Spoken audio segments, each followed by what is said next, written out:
Published in Volume 1, Number 1 of the famous Weird Tales magazine, The Gallows is a classic tale of a man's vengeance over an adulterous wife. Most men waiting to be hanged want to avoid the final kiss of death, but in this particular story, the protagonist seems to welcome the execution. Find out the circumstances for this man's judgment in this 1923 short story, The Gallows. If you're enjoying this reading from Friendly Frog Press, please make sure to subscribe and hit that like button. The Gallows by I.W.D. Peters, narrated by Paul Beauheart. Tomorrow morning at sunrise, I am to hang for the murder of a man. At sunrise on the 9th of June, the anniversary of my wedding day, I'm to be hanged by the neck until I am dead. I'm glad this state has not yet adopted the use of electricity in executions. I prefer to spend my last moments out in the open under the sky. The building of the gallows is finished, the workmen are gone, and it seems that the execution at sunrise is certain to take place. But every step along the corridor sends my heart into my mouth. Gladys is working for a reprieve. I am praying she will not succeed.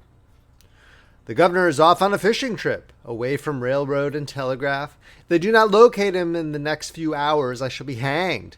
God grant they fail to find him. It is Gladys's will against mine. She usually wins, but every passing minute lessens her chance to have her way in this. It is now 10 minutes to midnight. Dr. Brander, the prison chaplain, has just left me, gratified, poor fellow, that he has succeeded in reconciling me to my fate. If he had known that the tall skeleton of wood outside with its lank line of rope was in my mind a refuge, he would have turned from me in horror. The next 5 hours will be the longest of my life. Every step in the corridor strikes fear to my heart. It is not because I am guilty of the crime for which I was sentenced that I am glad to die. I am guilty, but that doesn't mean that I deserve to die. I'm going to hang tomorrow at sunrise because I want to be hung.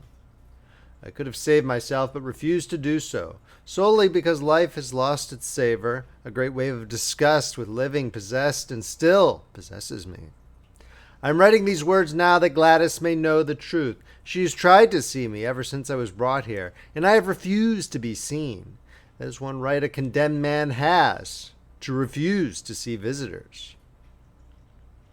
From the day we were married, Gladys demanded to know my every thought, my every act, every hour of the day. Every one of them was not concerned with her. She criticized, condemned, or cried. She resented, in bitterly spoken words and equally bitter acts, the small recesses of my soul that I, for the sake of my own self-respect, kept to myself. Finally, she determined to show me that there were other men who appreciated her if I did not. For a while after that, all hours of the day and evening, my home was infested with lounge lizards. I endured it without a word, which infuriated her. Lester Kane, a young fellow, honest and simple, was her first victim. The first time I found him seated close beside her on the dimly lit porch, I welcomed him warmly. We smoked and talked of our days in the army together. I felt that Gladys could safely enough flirt with such as Lester, if that was what she wanted. But Lester called only a few times after that. For 2 months there was a succession of young fellows about the place. Our house was not far from the Westmore Country Club, and the golf links came almost up to our side yard. Our porch was a convenient place to drop in. Suddenly all that sort of thing ceased. Gladys was away a great deal, but as her mother lived in a town just a few miles away, I thought nothing of that. She became very quiet, was thoughtful, absent-minded, flushed easily, seemed not herself. At first I was a good deal puzzled. Then suddenly an explanation for the change in her dawned on me. Joy filled my soul. I was inordinately gentle with her, bought her a small automobile for her birthday, did everything I could think of for her comfort and pleasure. After all, I told myself, the emotional phase she had passed through was natural. Marriage is a more difficult readjustment with some than others. It had evidently been so with Gladys. If a child came to us, it would make everything right. A child, our child. It was wonderful to think of. She had always refused to consider the subject, saying she wished to enjoy life while she was young. But she knew I wanted a son to bear my name, a daughter to inherit her beauty, and she had accepted the inevitable. A wave of exultation made me feel as if I were treading on clouds. I longed to mention the subject to her, but I felt that the first word about it should come from her. I spent hours thinking of tender, loving things to do for her.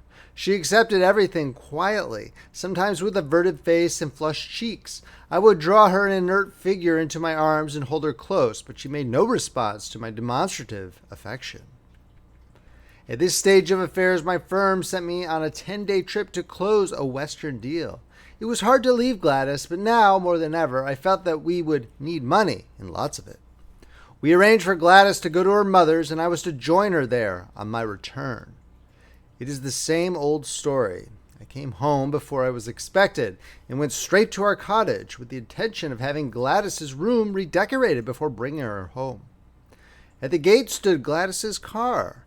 I rushed into the house, but there was no one on the lower floor, nor in Gladys's room, nor mine. I was about to descend the stairs when I heard a low laugh, a man's laugh, from the third floor.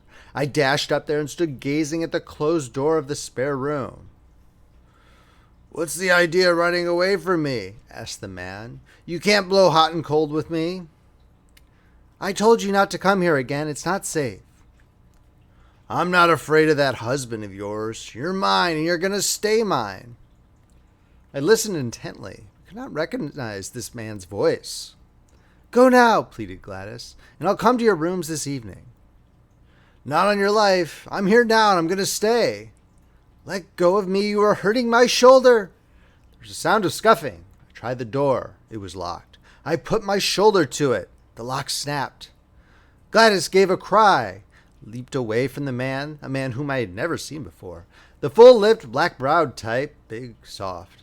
As I took in the scene, the tousled woman, the flush-faced man, a great wave of disgust almost overwhelmed me. "Well," said the man sneeringly, "what are you going to do about it?" "If you take her away now and treat her right, nothing." "And if I don't take her away?" "I'll meet that situation when it comes." "It has come," he said with a laugh, and walked out. I am tall, slender, delicate looking, but I knew I was a match for that overfed brute. I listened to the clatter of his feet on the stairs. Then I followed him. The man was hastening toward a streetcar. I cranked Gladys's car and followed. It was easy to keep the streetcar in sight and to keep an eye on his sleek black head. He left the car at Hanson Street. I, without a glance toward him, kept on ahead. I turned at the corner in time to see him enter an office building. I was not far behind him when he took the elevator. The man in the elevator gave me the number of his office. He was telling a joke to his typist as I entered, but his laughter died when he saw me. "You dirty thief, you'll never cheat another man out of money." His look of astonishment as I shouted these words was amusing. He tried to give blow for blow, but I meant what I said when I shouted at him, "I've come here to kill you." To choke the life out of an overfed beast is not so hard to an infuriated man. In less than a quarter of an hour, he was dead. The police, for whom the typist had called, filled the room even before I had straightened my disheveled clothing. I practically tried my own case, and I was skillful enough to make every word, apparently uttered in my own defense, sound black against me. Gladys tried to save me by telling the true story of the affair, but I made a picture of her as a devoted, self-sacrificing wife, willing to ruin even her spotless name to save her husband. I enjoy seeing her cringe as I did this. So skillfully had she and the big brute managed that there was not a bit of evidence to substantiate her story. On the other hand, there was the typist's story to help me, and too, it was known I had speculated in the past and that I had lost some money. I made the most of everything against me, and it was enough. I was sentenced to hang on the 9th day of June at sunrise. Gladys came to the jail to see me while the trial was going on, but I managed to act just as if my story were the true one and hers the false. And though she pleaded with me to let the truth come out, I would not admit that the truth had not come out. The sentence was a terrible shock to her. Her mother carried her from the courtroom in a faint. Before she recovered, I was in prison. I shall welcome the hour of sunrise as I never welcomed any moment in my life. Not until then will the fear of a reprieve leave me. Gladys is moving heaven and earth to locate the governor. God grant that she does not succeed. It is 4:45. I've spent much time at the window gazing out into the darkness. What comes after death? That is the question, I suppose, that all men ask at the end of life. I've never done so. It is a futile question, one which none of us can answer. But I believe there will be surcease from the nausea that comes to those who have known disillusion and disappointment. 10 minutes of 5. Now surely I'm safe from even a chance of a reprieve. Footsteps in the corridor. It is my escort to the gallows, or what I fear most on earth. A statement by the warden of Larson Penitentiary. If Triller had spent the brief period always allotted to a criminal for a few last words, his reprieve would have reached us in time to stay the execution. But he walked calmly, unfalteringly, up to the gallows and helped us with steady hands adjust the cap and ropes. And he was dead 2 minutes before the governor's message reached us. End of story.